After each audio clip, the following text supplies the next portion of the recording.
Hello guys! Good morning New Zealand. For today's video guys, pag-usapan natin kung bakit na pinili ko ng bumili ng bisikleta. Sa totoo guys, dito sa New Zealand, kapag may trabaho ka na, madali lang kumuha ng sasakyan. Kaso lang, iniisip ko, yung bahay ko at saka yung pinapasukan ko ng salon, malapit lang. 6 minutes drive. Kapag magbisikleta ka, 15 minutes lang. Kapag maglalakad ka, 30 minutes. Ang iniisip ko, kapag kumuha ako ng sasakyan, okay man, kasi may trabaho ako eh. Kaso lang iniisip ko, yung bayaran, every weekend yung bayaran dito. Ang sahod dito, every weekend. Bihira lang ang every 2 weeks. Kadalasan dito, every week ang sahod dito. Kasi yung mga bayaran dito, bahay, mga sasakyan, every weekend. Ang iniisip ko rin, kasi yung mga kasamahan ko sa bahay, may dalawang bago dito na parang kasabayan ko lang dumating dito. Una lang sila dito ng mga 2 weeks. Kumuha sila ng sasakyan kasi mga trabaho nila, mga scaffolding, parang construction.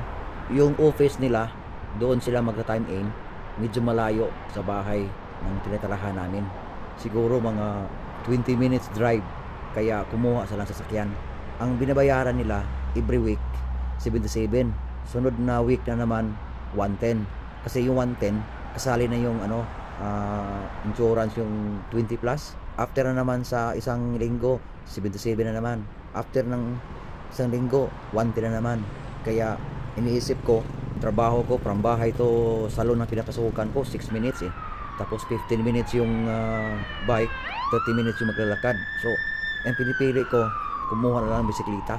Kasi yung asawa ko, hindi pa man nakasunod, nandoon pa man sa Dubai. Siguro mga next year pa, pupod eh. Kaya kapag dumating yung asawa ko, siguro kukuha na ko ng sasakyan.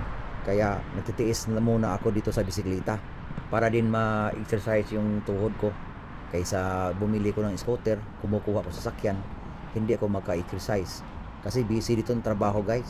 Kadalasan sa mga nagtatrabaho sa New Zealand full time. Pero full time, bayad ang oras. Inuras yung trabaho dito. Katulad ko, yung trabaho ko alas 12 hanggang alas 8. 30 minutes lang ang break time. So mayroon akong 7 hours and a half. Kaya wala kang oras sa pag-exercise. Kaya dito ko dinaan sa bisikleta. Kaya pinipili ko na magbisikleta na lang kaysa magkumuha ng scooter at saka sasakyan. Isa pa, ang mga daanan ng bisikleta dito guys, safety dito sa park. Tapos kapag nandito ka sa may daanan ng mga sasakyan, may sariling linya para sa bisikleta. Katulad dito, nakikita nyo yung may green na color. Yan ang daanan ng bisikleta guys. So, safety talaga. Kaya ginusto ko din nga magbisikleta na lang kaysa kumuha ng sasakyan at saka scooter. Kasi yung scooter dito guys, mahal eh. Pero magandang mga scooter dito. Kaya iniisip ko din yung sasakyan. Kasi every week kailangan kang magbayad. Kailangan kang magbayad ng insurance sa sasakyan. Kasi dito guys, pagtripan yung sasakyan mo na nakawin, pag walang insurance, kawawa ka. Kasi kapag magpa-blatter ka, pulis magsabi, o ano, may insurance ba sa sasakyan mo?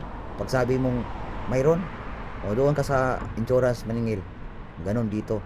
Pag wala ka insurance, kawawa ka. Kawawa yung sasakyan mo. Kaya hindi basta-basta dito ang kumuha ng sasakyan.